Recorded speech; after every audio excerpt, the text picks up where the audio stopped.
काश मोदी जी समझ गए होते कि 20 साल की लगभग हुकूमत चला रही मध्य प्रदेश में बीजेपी की सरकार, 1-1.5 साल का कमलनाथ का पीरियड निकाल दीजिए तो लगभग 20 साल तक हुकूमत चला रहे हैं। और उसके बाद भी अगर मोदी जी आके कहेंगे कि ये कांग्रेस ने मध्य प्रदेश का बुरा हाल कर दिया, तो माफ कीजिएगा साहिब, मध्य प्रदेश की जनता इतनी मूर्ख नहीं है।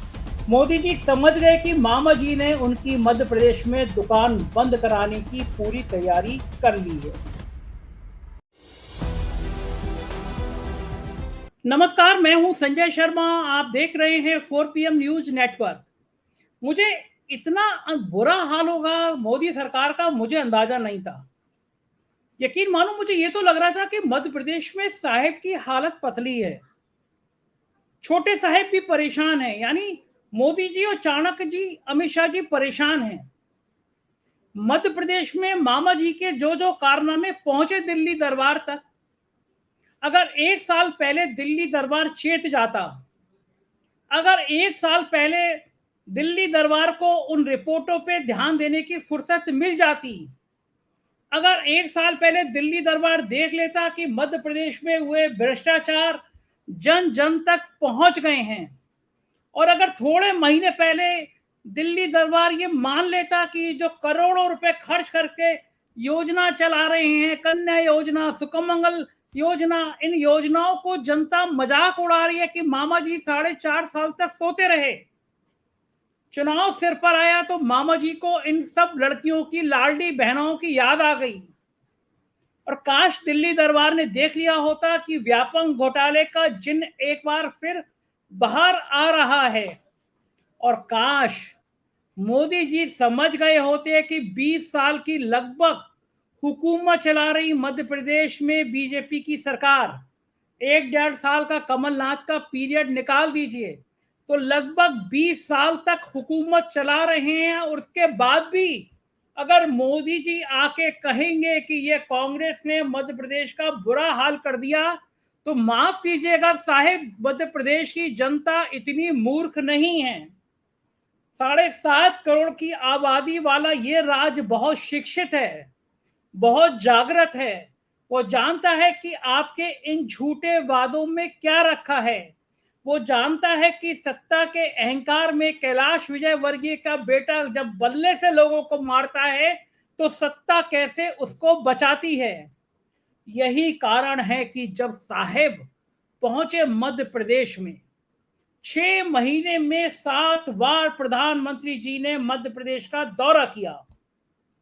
सोचिए आप, जिन साहेब को अंतरराष्ट्रीय समस्याओं से मुक्ति नहीं मिल पाती है, जो रूस और यूक्रेन का युद्ध रुकवा देते हैं अपने एक टेलीफोन में, वो अपनी अंतरराष्ट्रीय समस्याएं छोड़कर 6 महीने में 7 बार जा रहे हैं मध्य प्रदेश। उनको लग रहा है कि उनके जादू से शायद मध्य प्रदेश जीत जाएंगे।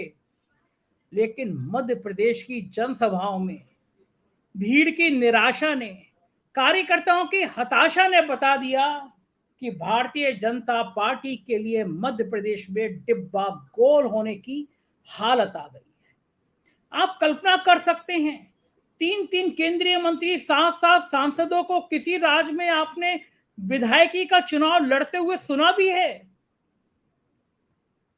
कोई कल्पना नहीं कर सकता था। 3 केंद्रीय मंत्री, एक राष्ट्रीय महासचिव, दूसरी लिस्ट में 7 उम्मीदवार ऐसे हैं जिन्हें राष्ट्रीय राजनीति से सीधे बीजेपी ने विधानसभा चुनाव लड़ने के लिए भेज दिया है। इसमें एक बड़ा नाम केंद्रीय कृषि मंत्री नरेंद्र सिंह तोमर का है, जिन्हें दिग्नी से टिकट दिया गया। केंद्रीय मंत्री प्रहलाद पटेल हैं, केंद्रीय राज्य मंत्री, जिन्हें नरसिंगापुर से टिकट मिला। राज्य मंत्री फग्गन सिंह कुलस्ते हैं, जिन्हें निवास से उम्मीदवार बनाया गया। इसके अलावा जयपुर के MP राकेश सिंह को जबलपुर पश्चिम से, सीधी की सांसद रीति पाठक को सीधी से उम्मीदवार बनाया गया। सतना के सांसद गणेश सिंह होशंगाबाद के, सांसद उदय प्रताप सिंह और पार्टी के महासचिव कैलाश विजयवर्गीय को भी विधानसभा चुनाव में भाजपा ने उतार दिया। मध्य प्रदेश से 5 मंत्री मोदी कैबिनेट में थे। अब ज्योतिरादित्य सिंधिया और वीरेंद्र कुमार की नींद भी इस लिस्ट ने उड़ा दी है। उनके चुनाव लड़ने का आदेश कभी भी आ सकता है। एक दूसरी लिस्ट ने तो मुख्यमंत्री शिवराज सिंह की भी नींद उड़ा दी होगी। इस लिस्ट में मुख्यमंत्री के 5-5, 6-6 उम्मीदवार जो हो सकते हैं उनके नाम हैं, और शिवराज सिंह चौहान का नाम पार्टी ने अभी तक जारी नहीं किया। अब तक भाजपा 230 में से 78 सीटों के प्रत्याशी घोषित कर चुकी है। बची हुई 152 सीटों पर चौंकाने वाले नाम आएंगे, यह साफ हो गया है। मगर भाजपा की जमीन की हालत इतनी खराब होगी, ये पार्टी इसलिए जीतने के लिए मोदी जी ने अपनी सेना उतार दी है, क्योंकि मामा शिवराज सिंह चौहान की सेना पर अब मोदी जी को भरोसा नहीं रहा। मोदी जी समझ गए कि मामा जी ने उनकी मध्य प्रदेश में दुकान बंद कराने की पूरी तैयारी कर ली है। इस सूची को देखकर भोपाल में एक जुमला चल पड़ा है, कल तक जो लोग दूसरों की सूची बना रहे थे, अब उनके नाम ही सूची में आ गए हैं। इस लिस्ट में सामने आने के बाद मध्य प्रदेश कांग्रेस ने भाजपा के खिलाफ ट्वीट किया। मध्य प्रदेश कांग्रेस के ट्विटर हैंडल से लिखा गया, हार को सामने देखकर रावण ने कुंभकर्णी, रावण, मेघनाथ सबको मैदान में उतार दिया था। यही हाल दूसरी लिस्ट में हुआ है। और बड़े हैरानी की बात है, जो राजनीति को करीब से देखते हैं, जो राजनीति को करीब से जानते हैं, वो सवाल कर रहे हैं कि कर्नाटक में साहेब पूरे खुद मैदान में उतर गए थे, पूरी कमान अपने हाथ में ले ली थी, रोड शो कर रहे थे, जगह जगह रैलियां कर रहे थे, आह्वान कर रहे थे कि बजरंगबली का नाम लेके वोट डालना। कर्नाटक के लोग मजाक में आज भी कहते हैं, ये साहब ये कहना भूल गए कि बजरंगबली का नाम लेकर भाजपा को वोट देना। लोगों ने बजरंगबली का नाम लिया लेकिन कांग्रेस को वोट दे दिया, और जब नतीजे आए तो कर्नाटक में 30 सीटों पे भाजपा की जमानत जब्त हो गई थी। ऐसी बातें गोदी मीडिया आपको नहीं बताता। वो कहता है कि ये तो महामानव हैं, जेपी नड्डा कहते हैं ये तो देवताओं के देवता हैं, जहां मैदान में जाएंगे वहां जीत तय है। लेकिन मामा ने खेल बिगाड़ दिया। अब सवाल यह है कि मामा क्या चुपचाप केंद्र में मंत्री बन जाएंगे, राजनीति से संन्यास ले लेंगे, मोदी जी की शरण में आ जाएंगे? और लोग कहते हैं जो प्रधानमंत्री बनने का सपना देखते थे शिवराज सिंह चौहान, दरअसल मोदी जी ने उनको निपटा दिया। मध्य प्रदेश में भाजपा की जो पतली हालत है, उसके लिए किसको दोषी ठहराया जाए? क्या शिवराज सिंह चौहान को, या केंद्रीय नेतृत्व को, जो ज्योतिरादित्य सिंधिया को लाकर संतुलन का खेल खेलता रहा? ज्योतिरादित्य सिंधिया बहुत मन के साथ भारतीय जनता पार्टी में आए, लेकिन भाजपा कह रही है वो एक बोझ बन गए हैं। लोग कहते हैं वहां पे 3 तरह की भाजपा है।